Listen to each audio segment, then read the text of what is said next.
हमारे बीच में आपके ठोस विधानसभा क्षेत्र के लोकप्रिय विधायक भाई पूज्यजीत सिंह पम्मी जी, आपके विधानसभा क्षेत्र के पूर्व में विधायक रहे और हमारी पार्टी के यहाँ नेता श्री के ठाकुर जी, महिला आयोग की अध्यक्षा श्रीमती डेजी ठाकुर जी, पूर्व में विधायक रहे और सिविल सप्लाई कॉर्पोरेशन के वाइस चेयरमैन भाई बलदेव तोमर जी, हमारे बीच में यहाँ पर वाटर मैनेजमेंट बोर्ड के वाइस चेयरमैन दर्शन Saini ji, जोगेंद्रा central cooperative bank के चेयरमैन योगेश भारती जी,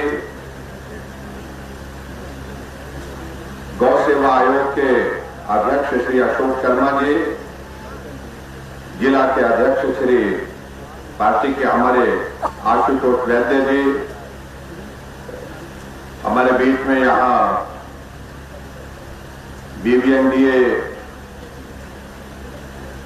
की सीईओ डॉक्टर रीता वर्मा जी, डिप्टी कमिश्नर सोलर कृतिका जी, एसपी बद्दी मोहित चावला जी, पार्टी के हमारे विधानसभा क्षेत्र में मंडल के अध्यक्ष श्री बलदेव ठाकुर जी, नगर परिषद की अध्यक्षा रीना शर्मा जी, जिला परिषद के हमारे सोलन के अध्यक्ष श्री रमेश ठाकुर जी, ब्लॉक समिति की चेयरपर्सन श्रीमती बलविंदर कौर जी, हमारे बीच में पार्टी के नाम छूट गया था मेरे से, अर्की से हमारी पार्टी के उपाध्यक्ष भाई रतनपाल जी, यहाँ उपस्थित सभी भाइयों बहनों, पंचायती राज संस्थाओं के चुने हुए प्रतिनिधि,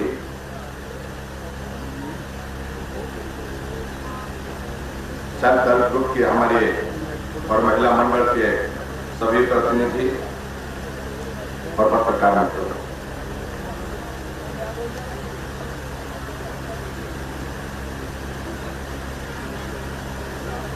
आज नालागढ़ आपके बीच में आना हुआ।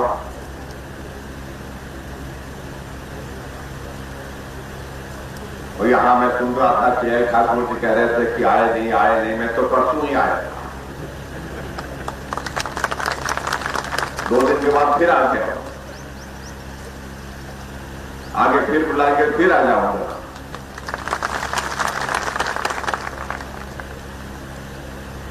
हाँ, एक सरकारी कार्यक्रम के तहत बहुत लंबे समय से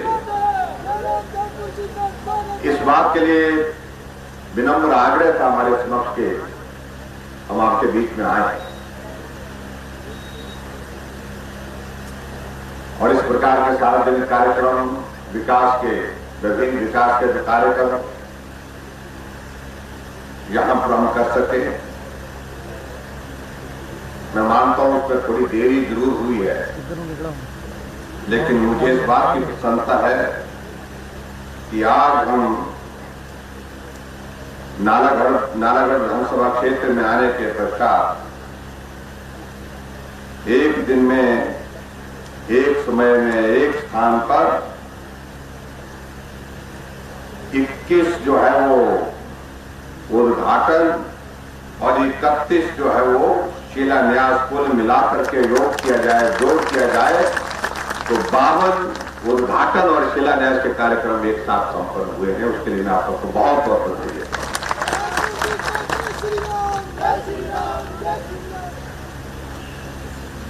अगर इन योजनाओं का हम जिक्र करें तो बहुत सारा वक्त लगेगा, इसलिए विधायक महोदय ने भी छोड़ दिया।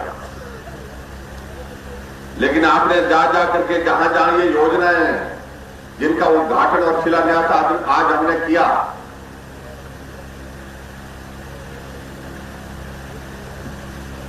उन जगह जा करके एक बार आपने तय जरूर करना कि वहां जा करके इन स्कीमों की जानकारी लोगों को देनी है कि कितनी स्कीम की, ये इस स्कीम पर कितना पैसा खर्च किया जा रहा है, पैसा कितना खर्च किया गया।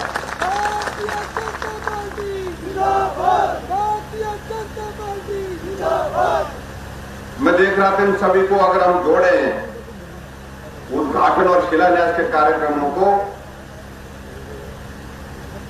तो कुल मिलाकर के जो पैसा इन स्कीमों पर खर्च किया जा रहा है या खर्च किया गया है, वो पैसा कितना बनता है? 225 करोड़ रुपए। 225 करोड़ रुपए कम लग रहा नाला वर्ष? कुछ लोगों ने बजाई ताली, कुछ लोगों ने सिर्फ सुना। 225 करोड़ रुपए की योजना एक जगह, एक समय में, एक स्थान पर, जिनका उद्घाटन और शिलान्यास होना अपने आप एक बहुत बड़ा संदेश देता है कि इस विधानसभा क्षेत्र में भले ही हम देरी से आए हैं, भले ही हमारा आना जाना कम हुआ है, लेकिन विकास की गति को कभी भी रुकने नहीं दिया। ये संदेश क्या है?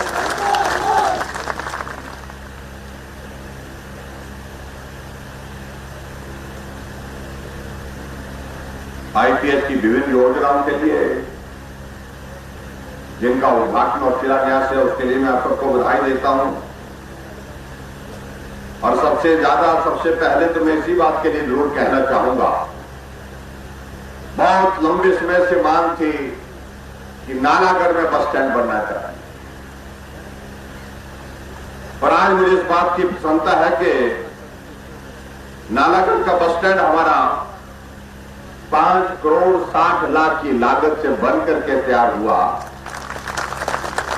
और हिमाचल प्रदेश में शायद मुझे लगता है, अगर मैं गलत नहीं हूं तो शायद मुझे लगता है कि अगर कोई सबसे बड़ा बस स्टैंड अगर किसी जगह बना है हिमाचल प्रदेश में जिसमें जमीन भी ज्यादा है, तो वो नालागढ़ का है।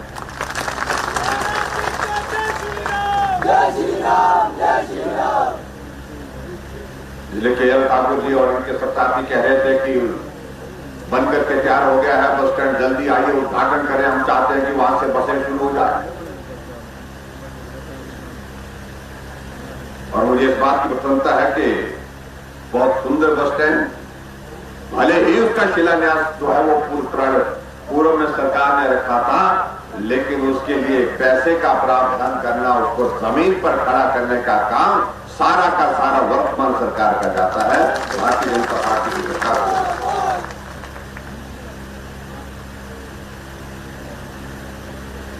मुझे इस बात की भी प्रसन्नता है, बहुत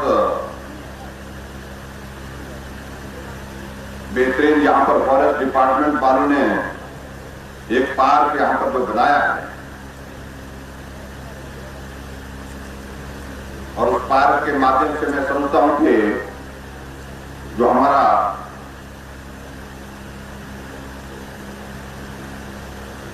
नालागढ़ जो खास तौर से जो बहुत गर्म इलाका है, उसमें सुबह शाम के वक्त में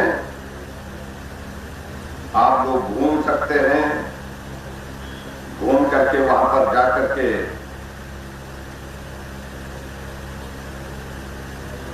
स्वास्थ्य का लाभ ले सकते हैं।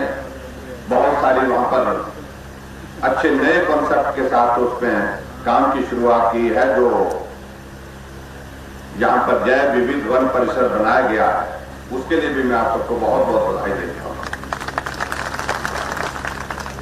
मैंने कहा कि योजनाओं का अगर हम जिक्र करेंगे तो एक एक योजना के लिए बहुत वक्त लगेगा, मैं वो सारी योजनाओं को छोड़ देता हूं। और ये मैंने कह दिया कि सारे हमारे पार्टी के संगठन के सब लोग यहां पर हैं, वो इस बात को सुनिश्चित करेंगे कि आने वाले समय में जहां जहां भी जो योजनाएं हमने आज समर्पित की है, चाहे उद्घाटन किया, चाहे शिलान्यास किया, उनकी जानकारी वहां के लोगों को देने की जाएगी।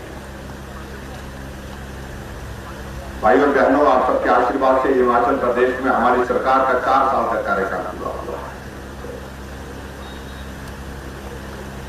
और इस 4 साल के कार्यकाल में आप सबका बहुत अच्छा सहयोग मिला, उसके लिए मैं आप सबका हृदय से आभार व्यक्त करता हूं। हर कदम पर साथ मिला, हर कदम पर सहयोग मिला।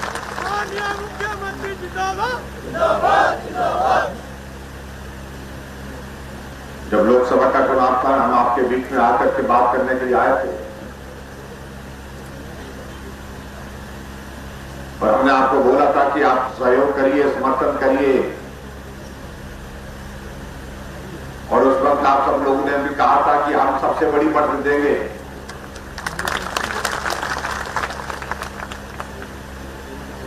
मैंने सुन तो लिया था, लेकिन मेरा मन मान नहीं रहा था कि ऐसा हो सकता है। लेकिन जब परिणाम निकला, मुझे इस बात की प्रसन्नता है कि पूरे हिमाचल प्रदेश में सबसे ज्यादा अगर वोट किसी लोकसभा की सांसद को एक विधानसभा क्षेत्र से पड़े हैं तो नालागढ़ 88 में से पहले स्थान पर रहा। पहले स्थान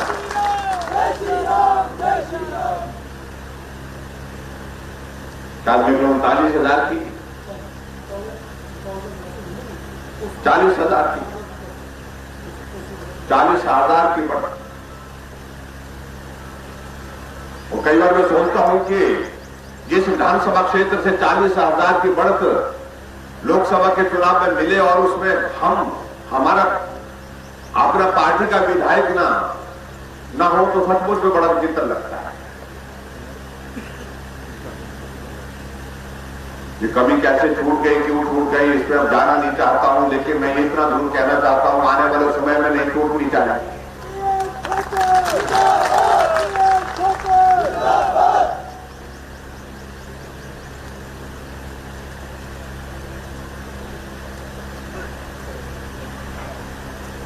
जहां तक आने जाने की अगर बात आती है, आपके बीच में कम आना, वो उसकी वजह आप लोग सब जानते हैं। 4 वर्ष में से 2 वर्ष का वक्त ऐसा बीता जो एक बहुत बड़ा संकट था आपके लिए भी और हमारे लिए भी, और पूरे विश्व के लिए एक तरह का वो बहुत बड़ा संकट था।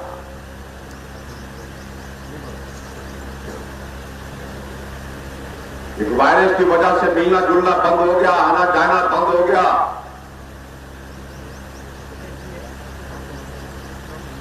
और आज हम इस बात को लेकर के आदरणीय प्रधानमंत्री जी का आभार व्यक्त करना चाहेंगे कि आज अगर हम हजारों की संख्या में यहां सभा का हिस्सा बने हैं तो ये श्रेय हमारे देश के यशस्वी प्रधानमंत्री नरेंद्र मोदी जी को जाता है, क्योंकि सबको वैक्सीन लगी।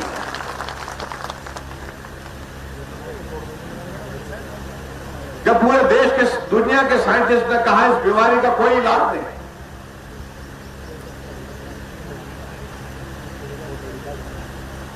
जब इलाज नहीं है, इसकी दवाई नहीं है, इससे बचने का रास्ता क्या हो सकता है, साइंटिस्ट ने कहा कि एकमात्र रास्ता है, वो रास्ता है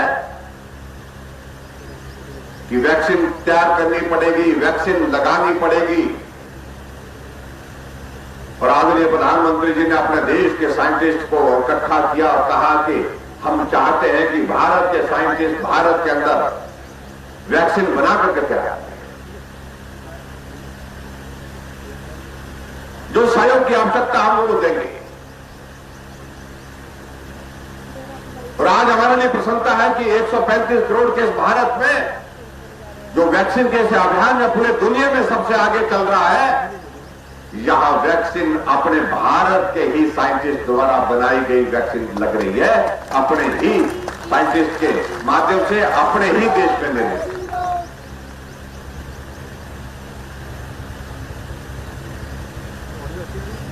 अगर ये वैक्सीन नहीं लगी होती तो हम ऐसी भीड़ में इकट्ठा होने की स्थिति में नहीं हो पाते। मैं कहता हूं आज तक पता नहीं कितने वेरिएंट, आज तक पता नहीं कितने हमारे अलग अलग फेज आ जाते हैं।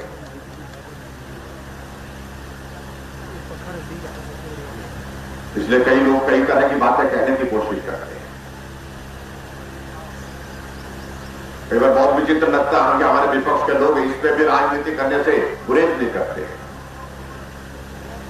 जब वैक्सीन बनाई गई तो कहा कि ये वैक्सीन अभी तक फुल्ली टेस्टेड नहीं है। जब वैक्सीन लगाने के लिए कहा कि ये वैक्सीन लगाऊंगा, विपक्ष के लोगों ने कहा अगर लगाओगे तो मरोगे बोलते हैं, अगर लगाओगे तो उससे बहुत बड़ा नुकसान होगा, आने वाली जनरेशन पर उसका साइड इफेक्ट होगा और जो लगाएगा उस पर भी होगा।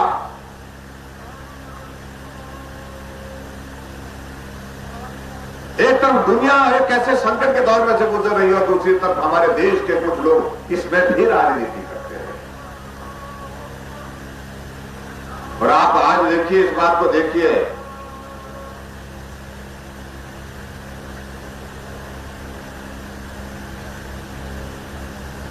जो हमारा इस वैक्सीन का विरोध करने वाले, जो इसको कहने वाले ये मोदी वैक्सीन है, बीजेपी की वैक्सीन है, आज वो भी वैक्सीन सेंटर में जाकर के वैक्सीन लगा रहे हैं नर्स से और पूछ रहे हैं कि बूस्टर डोज कब लगेगी, अगली डोज कब लगेगी। जीने का रास्ता निकाला और उसके बावजूद भी इसमें भी राजनीति करने की कोशिश कर रहे हैं। सही मायने में सचमुच में बहुत दुर्भाग्य है।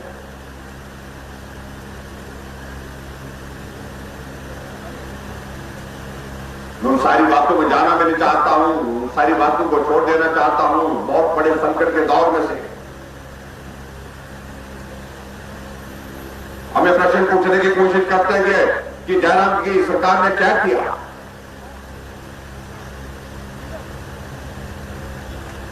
जो पार्टी सत्ता में 50 वर्ष तक रही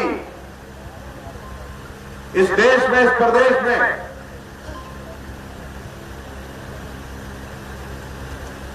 वेंटिलेटर थे, संख्या 50 थी, लेकिन 20 चलते नहीं थे। जो हमसे प्रश्न पूछ रहे हैं, आज मेरे हिमाचल प्रदेश में वेंटिलेटर जो है 1000 से ज्यादा वेंटिलेटर हमारे हिमाचल प्रदेश में है। जो पार्टी 50 साल तक सत्ता में रही,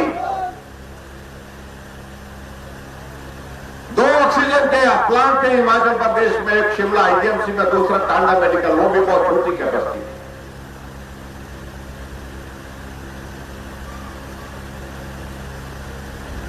और आज मेरे हिमाचल प्रदेश में ऑक्सीजन प्लांट की संख्या 50 पहुंच गई है। 50 ऑक्सीजन प्लांट 50 साल में 2 और 2 साल में, ये 2 साल के कार्यकाल का ही मैं जिक्र कर रहा हूं क्योंकि कोविड 2 साल से आया।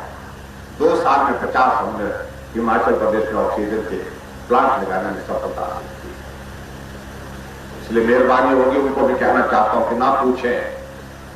अगर पूछेंगे तो जवाब सुनना पड़ेगा, और जो जवाब सुनोगे तो बहुत मुश्किल होगा सुनना।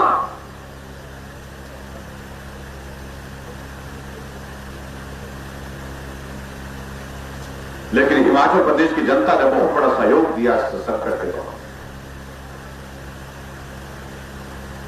शुरू का दौर आया, हमने कहा कि आप सबका सहयोग चाहिए।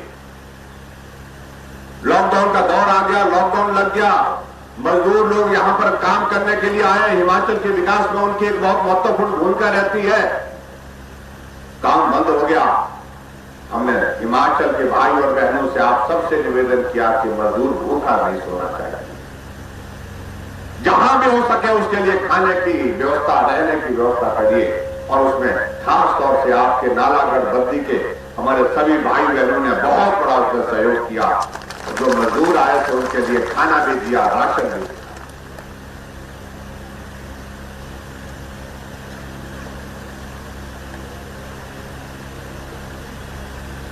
जब डॉक्टर ने बताया कि इसके लिए मास्क बहुत जरूरी है, हम मार्केट से शुरू के दौर में जब कोविड शुरू हुआ, हम मास्क लाने लगे, लेने लगे, महंगा मिलने लगा, मिला नहीं। हमने एक निवेदन किया हिमाचल प्रदेश के सभी भाई और बहनों से। हमने कहा कि अगर मास्क नहीं मिलता है तो हमारी बहनें कपड़ा लेकर के, बाजार से कपड़ा लेकर के खुद मास्क बना करके तैयार करें। लाखों की तादाद में हमारी बहनों ने मास्क बना करके घर घर में पहुंचाया।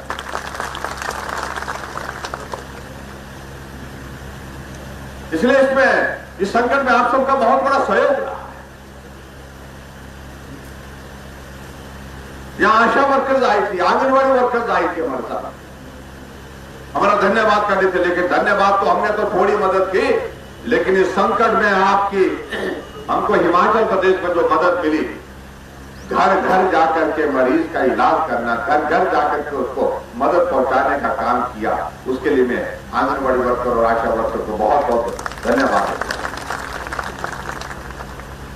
क्योंकि संकट के क्षण में, इस कोविड के दौर में एक ऐसी स्थिति बन गई कि रिश्तेदार भी अपने जो बीमार है उनका परिवार का सदस्य होता था उससे नहीं मिल सकता।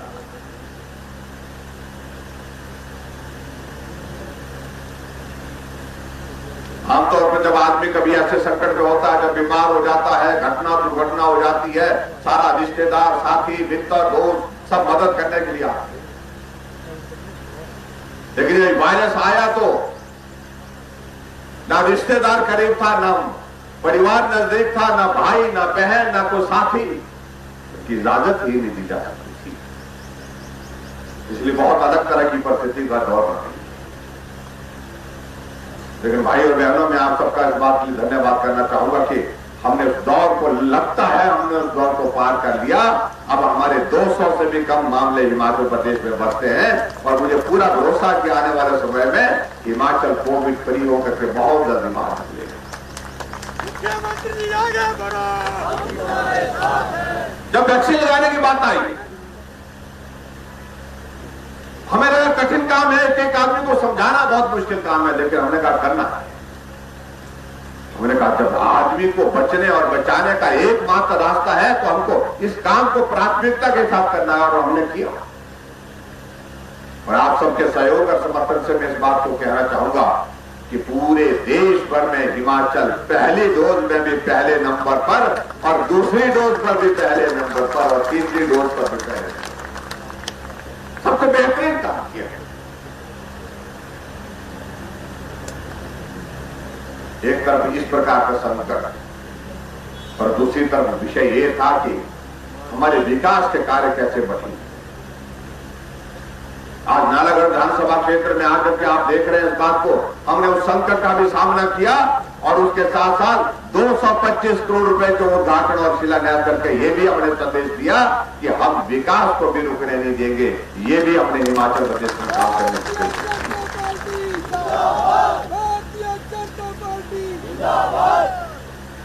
अभी बजट सत्र कुछ दिन पहले संपूर्ण हुआ हमारा, और बजट सत्र के दौरान क्योंकि हमारी सरकार का ये 5वां बजट था तो स्वाभाविक रूप से विपक्ष वाले को इंतजार कर रहे हैं, कब से कर रहे हैं कि जल्दी इनका कार्यकाल पूरा हो। और हम उनको कह रहे थे कि हमारा कार्यकाल पूरा होने के बाद फिर नया कार्यकाल भी शुरू होगा, आप गलतफहमी में मत रहिए। लेकिन मानने के लिए तैयार नहीं थे, कहने लगे बस अब आपका वक्त हो रहा है। हमने कहा वक्त का मालूम नहीं किसका हो रहा है, ऐसी भविष्यवाणी करने की आप जरूरत मत करिए। कहने लगे अभी 5 प्रदेशों में चुनाव है। हमने कहा हाँ तो चुनाव है तो आप कहां जीत रहे? बोलते हम उत्तराखंड में जीत रहे, हम पंजाब में जीत रहे, हम जाकर के मणिपुर में जीत रहे, हम गोवा में जीत रहे, तीन जगह जीत रहे। वाह भाई, हाँ वो तो पक्का जीत रहे। खूब शोर डालते रहे, खूब जोर जोर से चिल्लाते रहे विधानसभा के अंदर। और जिस दिन फिर परिणाम निकला, परिणाम निकलने के बाद हमारा विधानसभा का सत्र चला हुआ था, बजट सत्र चला हुआ था, तो मैं 11 बजे जब सेशन में गया, मैंने सामने वाले जो हमारे विपक्ष के साथी बैठते हैं उनको नमस्कार किया, तो उन्होंने नमस्कार कुछ ने थोड़ी सी मुंडी है तक हिलाई और बाकी ज्यादा बात नहीं कर पाए। मुझे लगा शायद मेरी बात उनको मेरा नमस्कार सुना नहीं है। मैंने नमस्कार जोर से किया, मैं कहा नमस्कार भाई, मेरे को कोई बात नहीं। जमीन पर आके थी एकमात्र प्रदेश उनका, आपके पड़ोस का राज्य पंजाब, जहां उनकी सरकार थी वहां से भी चलती थी। और उनके जो मुख्यमंत्री है 2 जगह से चुनाव लड़े और दोनों जगह से चुनाव हार गए। और सिद्धू साहब का तो क्या कहना, जो ताली जाने के लिए बोलते थे, ऐसी बजी कि वो जीत जिंदगी भर भूल नहीं सके। तीसरे स्थान पर गए।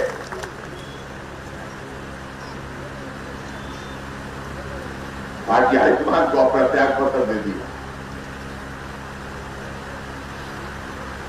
और हमारी सरकार उत्तर प्रदेश में बनी, उत्तराखंड में बनी, मणिपुर में भी बनी, गोवा में बनी।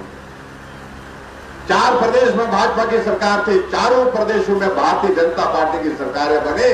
पिछले कल उत्तर प्रदेश का शपथ ग्रहण समारोह था, मैं वहीं से सीधा आ रहा।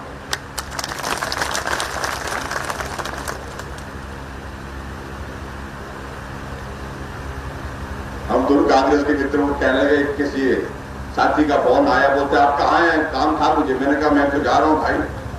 बोलते कहां जा रहे हैं, हमको भी ले चलो। मैं कहा आ जाओ, ले चलो।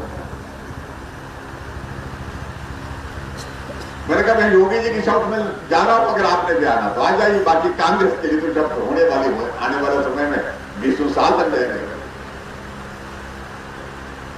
वो अच्छा वहां जा रहे, नहीं वो तो फिर आप जाओ।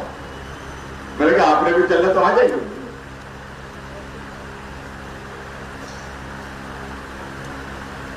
पूरे देश भर में पार्टी, जिस पार्टी ने लंबे समय तक शासन किया, उसका जो है वो भविष्य समाप्त होने की दिशा में है।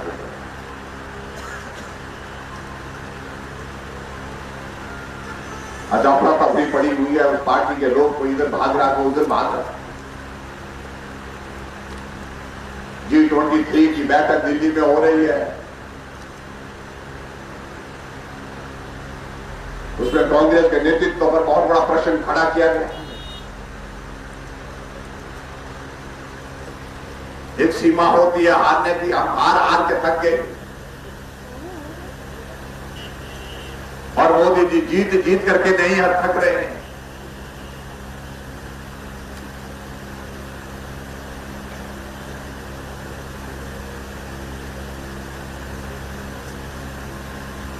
हमें कहते थे कि यहां सरकार दोबारा नहीं आती, हमने कहा 4 प्रदेशों में आ गई, वो रिवाज पुराना खत्म हो गया। अब हिमाचल प्रदेश में भी नवंबर के महीने में चुनाव होगा, फिर भारतीय जनता पार्टी की सरकार हिमाचल प्रदेश में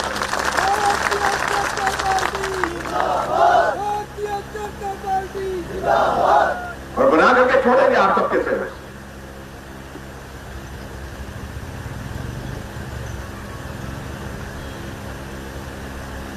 बजट में जो हमने कुछ बातें कही हैं, कोशिश की है हर वर्ग के लिए मदद करने, प्रयास किया कि हर वर्ग के लिए हम कुछ ना कुछ बेहतर करने की कोशिश करें और खास तौर से उस वर्ग के लिए जो गरीब है, जो पीछे है, जिसको मदद करने की जरूरत ज्यादा है, उस आदमी के लिए मदद करने की हमने कोशिश की। एक मजदूर दिहाड़ी करता है, लगाता है, हमने उसकी दिहाड़ी 50 रुपए दिन की बढ़ाई और 50 रुपए दिन के बढ़ाने का मतलब है 1500 रुपए का महीने का उसका जो है लाभ हुआ उससे सीधा। और 4 साल की हमारी सरकार के कार्यकाल में 4,500 रुपए से ज्यादा का लाभ उसको हासिल हुआ महीने का। आज तक के इतिहास में हिमाचल प्रदेश में इतनी दिहाड़ी कभी नहीं पड़ी। यहां आशा वर्कर है, 1825 रुपए हमने सीधा उनका बढ़ाया है, आज तक कभी नहीं बढ़ा इतना। आंगनबाड़ी वर्कर है 1700 रुपए सीधा बढ़ाया, पंचायत चौकीदार है 900 रुपए सीधा बढ़ाया, मिड डे मील वाले हैं, मिनी आंगनबाड़ी वर्कर है, आंगनबाड़ी सहायिका है, सबको 900 रुपए बढ़ाया। हर वर्ग के लिए मदद करने की हमने कोशिश की। और पेंशन का प्रावधान, बुजुर्गों के लिए पेंशन का प्रावधान हमने जो पहले रखा था, हमने 70 साल के ऊपर सभी बुजुर्गों के लिए पेंशन। और पिछले बजट में हमने माताओं के लिए, हमने बहनों के लिए हमने तय किया था कि 65 वर्ष के ऊपर सभी माताओं बहनों को पेंशन। लेकिन अब के इस बजट में हमने ये तय किया कि 60 साल से ऊपर जितने भी बुजुर्ग हैं सबको पेंशन का हक है, क्योंकि बुढ़ापा सच्चाई है, ये सबसे बड़ी हकीकत है, सबको है। जब आपका शरीर चलना छोड़ देगा, साथ देना छोड़ देगा, आपको मदद की जरूरत होगी। उस मदद में हम क्या मदद कर सकते हैं, इस बात को सोचने की आवश्यकता है। सकता है, इसलिए हमने इस तरह से बुजुर्गों की सेवा करने की कोशिश। कांग्रेस के सरकार के दौरान 400 करोड़ रुपए पेंशन पर खर्चा होता था और आज हमारी सरकार 1300 करोड़ रुपए सिर्फ बुजुर्गों के लिए पेंशन देकर के उनकी सेवा।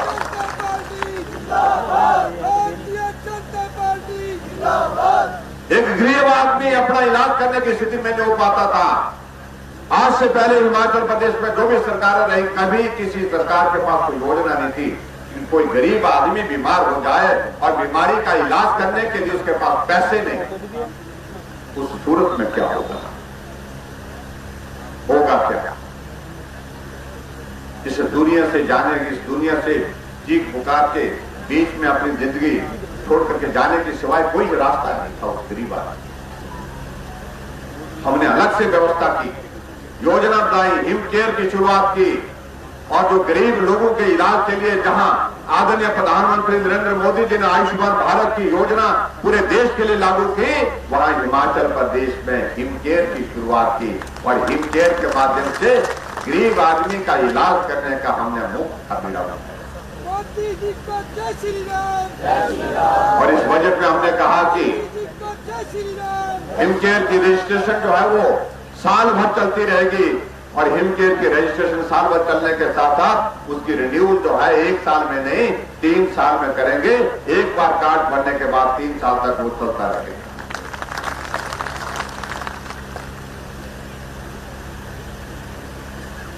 और कोई आदमी अगर बीमार होता तो सबसे पहले उस कार्ड को संभाल करके वो हॉस्पिटल पहुंचता है, क्योंकि अगर इलाज होना है तो उसी से।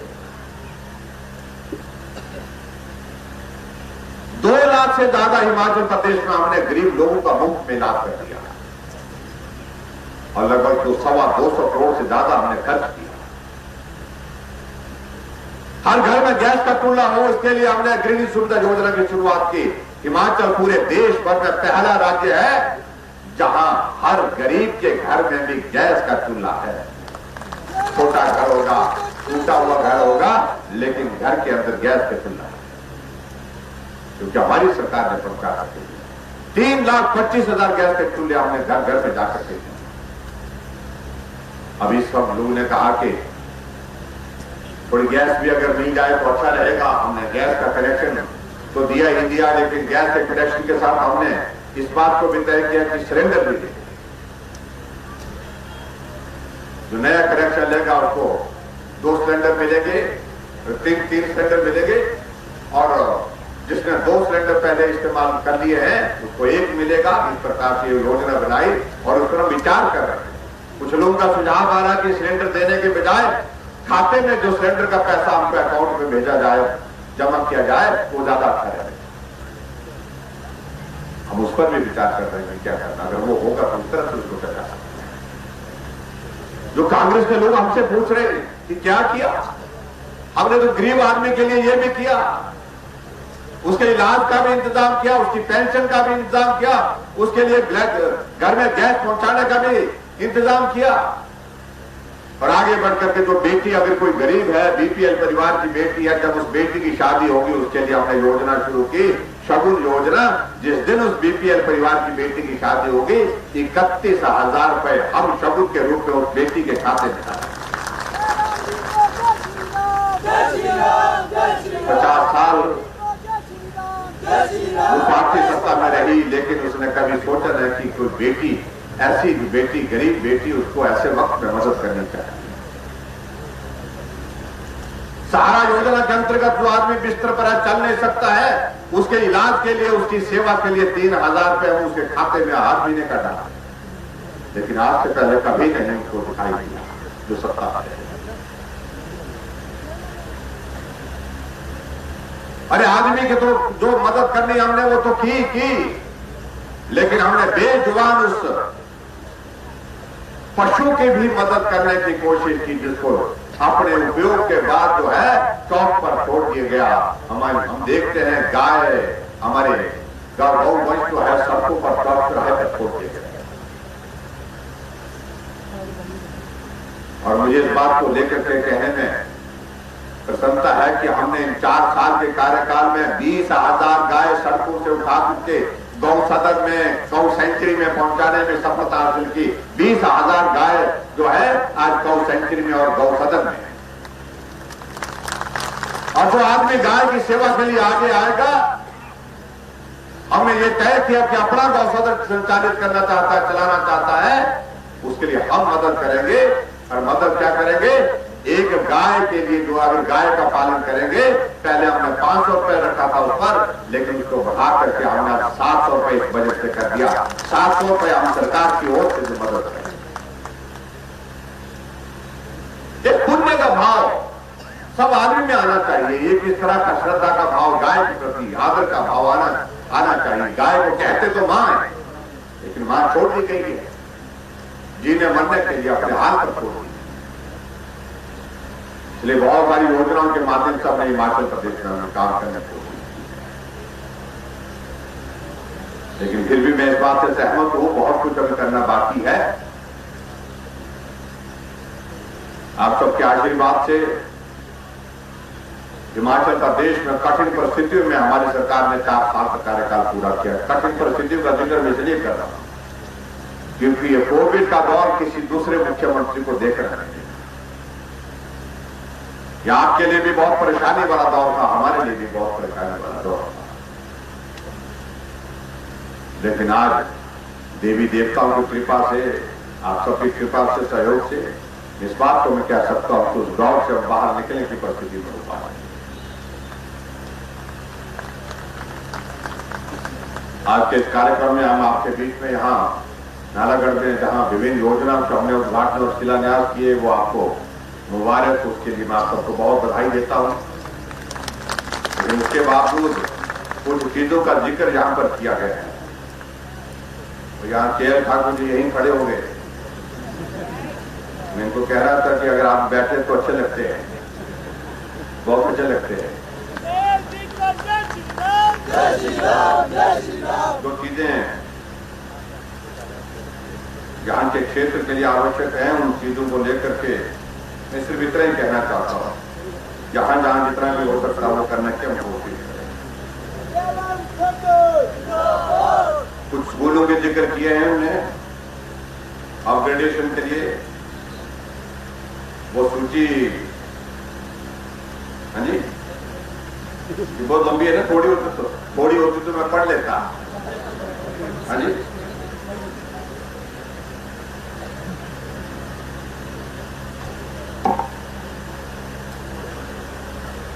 कहां से? एक तो यहाँ पर बताया गया कि प्राइमरी स्कूल है, कौन सा नया प्राइमरी गांव है ये कोलेदर खाला, तो उसमें इनका कहना यह है कि यहाँ पर एक प्राइमरी स्कूल खोलने की जरूरत है। बड़ा पिछड़ा वो इलाका है, तो वहाँ ये प्राइमरी स्कूल खोल दिया जाएगा, ये मैं आपके बीच में कहना चाहता हूँ। और इसके अलावा आगे बढ़कर के स्कूलों के बारे में अगर मैं कहूँ,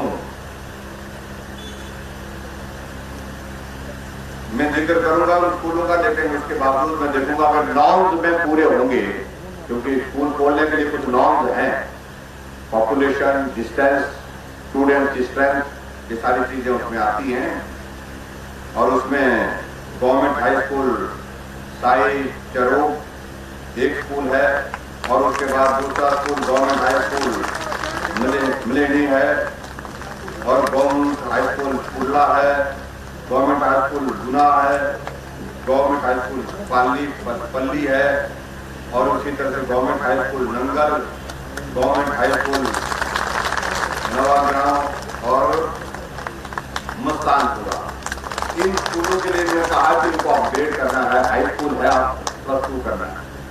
इतने तो नहीं हो पाएंगे, लेकिन मैं इतना जरूर कहना चाहता हूं जो नॉर्म्स में होंगे, जो हमारे क्राइटेरिया जो है स्कूल खोलने का, उसके आधार पर पूरे होंगे, उसके आधार पर उन स्कूलों को हम इसमें से अपग्रेड करेंगे। मुझे मालूम नहीं अभी, क्योंकि क्राइटेरिया की अभी तक मेरे को यहाँ जानकारी नहीं है। जो भी होगा उसके बारे में डिटेल जो रिपोर्ट आएगी, उस रिपोर्ट के मुताबिक हम उस पर कार्रवाई करेंगे।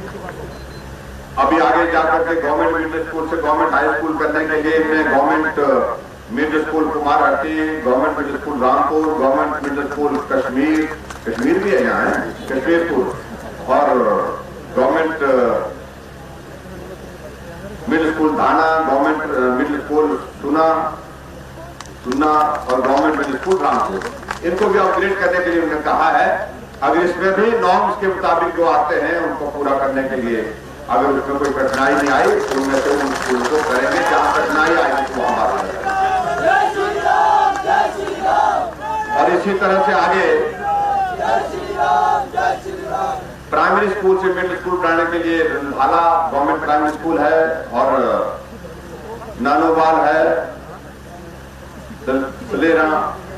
सलेरा और आगे क्या है गडोम, भांगला, डेरका, मेसी प्लसी है ना, जावेदार, बड्डल और रिया। ये स्कूल कहा कि प्राइमरी स्कूल से मिडिल स्कूल, लेकिन इसमें भी मैंने यही कहा कि जो क्राइटेरिया को पूरा करते हैं उसके आधार पर इस पर भी हम निर्णय लेंगे, ये इन्होंने कहा है। इसके अलावा और विकास कार्यों से संबंधित बहुत सारी चीजों का जिक्र किया गया। कहा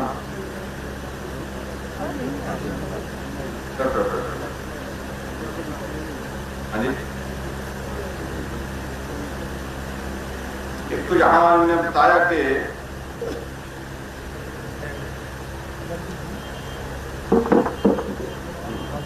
आपने जो करना था एक ब्रिज का जिक्र किया उन्होंने और उन्होंने कहा कि बीबीएनडी के पास पैसा है, मुझे मालूम नहीं है, मुझे तो मिला नहीं, तो मालूम नहीं पैसा होगा तो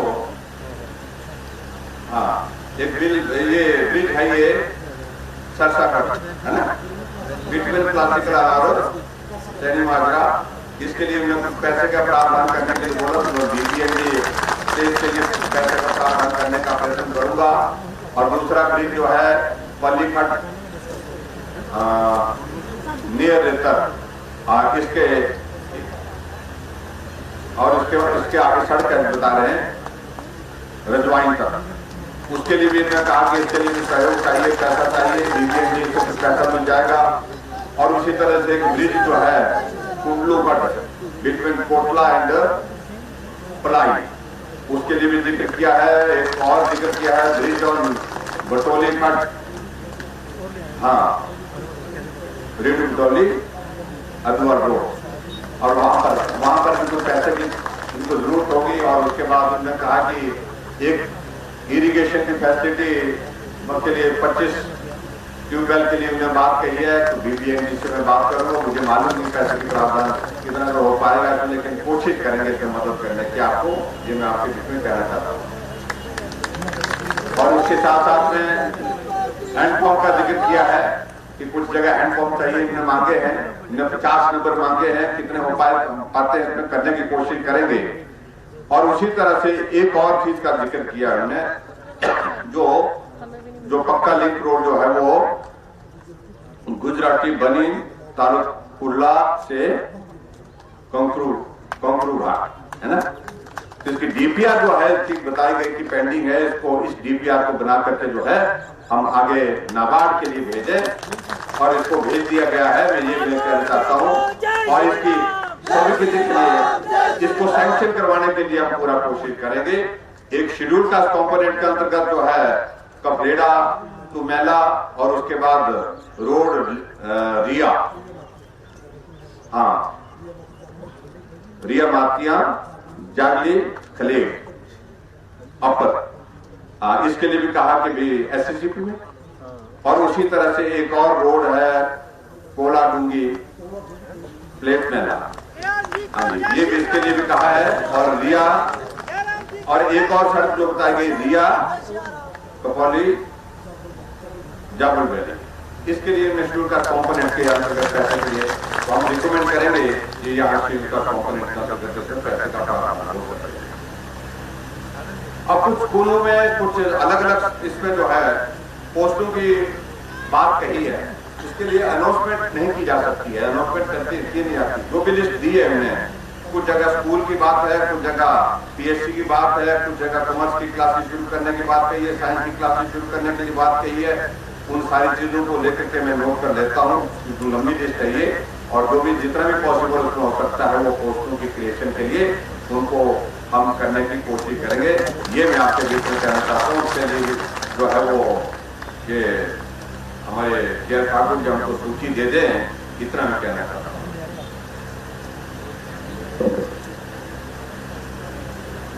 बाकी सारी चीजें तो हो गई मुझे लगता है, लेकिन एक आधी चीज को लेकर के इनका जो आग्रह है उसके लिए मैं थोड़ा सा सोचता हूँ। एक इन्होंने कहा है कि एक फायर सब स्टेशन के लिए मांग की है राम शहर में, जिसको मैं स्वीकार करता हूँ क्योंकि फायर स्टेशन होना बहुत जरूरी है। दूसरा एक CSC राम शहर में है वहां पर ऑलरेडी, लेकिन उसमें इनका कहना है कि लोड ज्यादा रहता है, उसमें 50 बेड की कैपेसिटी जो है उसको सैंक्शन की जाए, तो उसमें बेड कैपेसिटी को बढ़ाने की बात सिर्फ है, तो उसको बेड कैपेसिटी को 50 करने की भी मैं यहाँ पर घोषणा करता हूँ, ताकि वहां पर लोगों को उस तरह से सुविधा मिल सके। और इसके अतिरिक्त एक जगह PSC डोली के लिए कहा है हमने, लेकिन PSC डोली की जो बात कही है इसके लिए मुझे मालूम नहीं है कि वो कितना दूर है। फिर तो आए कोई डोली से आए कोई आदमी 1 3 4 5 6 7 8 डोली आई, कितना दूर है ये? बिलासपुर से 40 किलोमीटर। हाँ जी। रामशहर से 15 किलोमीटर 16 किलोमीटर। 15 किलोमीटर तो बड़ा पैदल होता चलना चाहिए। चलो आपके PSC डोली खोलने की भी मैं घोषणा करता हूँ, क्योंकि बड़ा दूर का इलाका है। और इसके बाद आगे बढ़ते हुए बस हो गया, बहुत हो गया। एक CHC जो हमारी ऑलरेडी यहाँ पर नालागढ़ में है और ये CSC है, तो इसको मैं सिविल हॉस्पिटल करने की घोषणा करता हूँ। और बेड कैपेसिटी का उसके बाद देखेंगे, क्योंकि इसके साथ आती 100 की बेड कैपेसिटी इसकी ऑलरेडी है, बता रहे हैं 100 की है, इसको और बढ़ाएंगे। कितनी बढ़ेगी वो तो जितनी भी बनेगी, और सिविल हॉस्पिटल बनने के बाद जून 20 में आता है, तो 200 कैसे हो पाएगा? 2 आदमी आगे 200 करेंगे। तो इसके लिए बेड कैपेसिटी जो है इसको बढ़ाएंगे, क्योंकि OPD बहुत बड़ी ज्यादा है यहाँ पर और रश बहुत ज्यादा रहता है, तो इसको 200 बेड कैपेसिटी पर करने की मैं घोषणा करता हूँ। बाकी और चीजें यहाँ पर हो गई।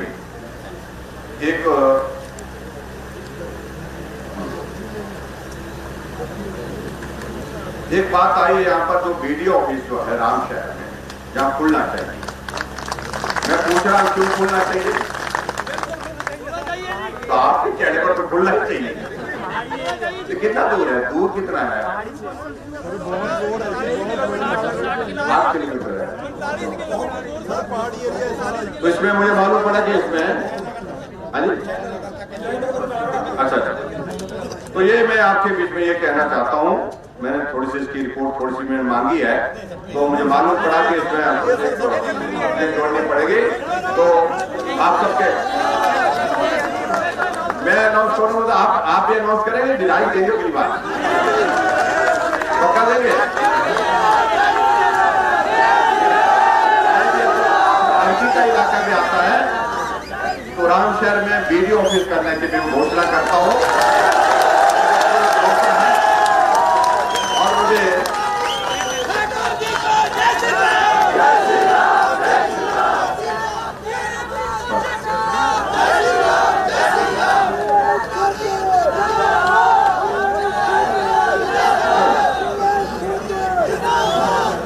इतना मैं कहना चाहता हूं कि बहुत ज्यादा हो गया।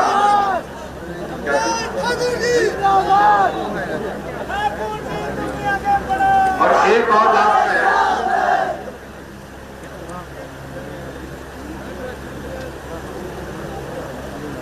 एक तो कहा गया कि यहाँ पर कनौला जो है जगह है, ऊपरला ऐसे बोलते हैं उसको कुआर बोलते हैं, वहां पर मांग है कि ITI खोलनी चाहिए, तो वहां पर ITI खोलने की भी मैं घोषणा करता हूँ। बहुत बहुत धन्यवाद और आप सबका धन्यवाद। धन्यवाद करने के साथ साथ मैं ये भी मैं कहना चाहता हूँ, तो गवर्नमेंट सीनियर सेकेंडरी स्कूल जो बद्दी में कुल्लर वाला है, उसमें कहा गया कि एक पोस्ट पंजाबी की पोस्ट वहां पर खोलने के लिए हमने कहा कि वो मांग होनी चाहिए, वो पूरी होनी चाहिए हमारी, इसको भी हम पूरा करेंगे। और बाकी यहाँ 2-3 चीजों को लेकर के मैं कहना चाहता हूँ। एक तो यहाँ पर